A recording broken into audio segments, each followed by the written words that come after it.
الحمد للہ رب العالمین والصلاة والسلام علی رسولہ الانبیاء والمرسلین اما بعد۔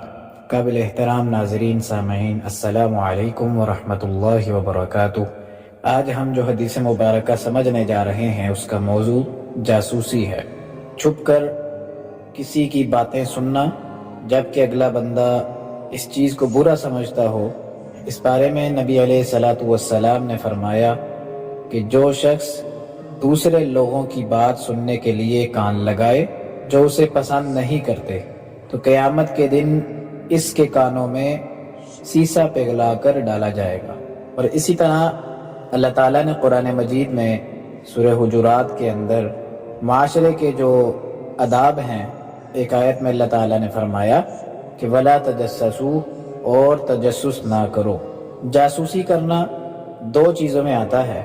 ایک تو جاسوسی کرنا وہ ہے، انسان حالت جنگ میں موجود ہے اور دشمن کی چال کو سمجھنے کے لیے دشمن کے گروہ کے آس پاس ٹھہر کر ان کی جاسوسی کرنا تاکہ اس کے مقابلے میں اپنی حکمت تیار کر کے جنگ کے لیے تیار ہونا۔ لیکن جو حدیث مبارکہ کے اندر جاسوسی کا ذکر ہوا ہے، اپنے معاشروں کے اندر دیکھنے کو ملتی ہے۔ اس کی مثال اس طرح ہی ہے کہ اگر آپ کے گھر کے اندر خاندانی معاملہ ایسا ہے کہ جس کے اندر خاندان کے سارے افراد شامل نہیں ہیں اور خاندان کے کچھ بڑے لوگ بیٹھ کر ایک علیحدہ جگہ پہ بیٹھ کر اس معاملے پر کوئی فیصلہ کر رہے ہیں، کوئی آپس میں بیٹھ کر بات چیت کر رہے ہیں اس معاملے پہ، جب کوئی بندہ جاسوسی کرتا ہے، اس طرح کے معاملے کو سننے کی کوشش کرتا ہے، ایک تو پہلی بات یہ کہ اس کا اپنا بھی اس میں نقصان ہے، اور دوسری بات یہ ہے کہ جب وہ یہ بات کسی دوسرے کو بتائے گا اس کو اس چیز کا بھی گناہ ہوگا۔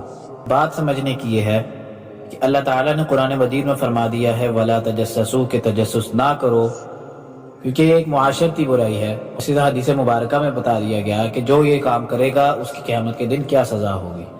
ہمارے معاشروں کے اندر یہ دیکھنے کو ملتا ہے کہ زیادہ تر لڑائیوں کی جو جڑ ہے اس وجہ سے ہی ہوتی ہے کہ ایک انسان اگر کوئی اپنی خفیہ بات یا کوئی ایسی بات پردے میں رہ کر کر رہا ہوتا ہے اور کوئی دوسرا بندہ اس کی یہ بات سن کر کسی اگلے بندے کو بتا دے اور اس وجہ سے پھر لڑائیاں بنتی ہیں، کوئی خیر بھی نہیں رہتی۔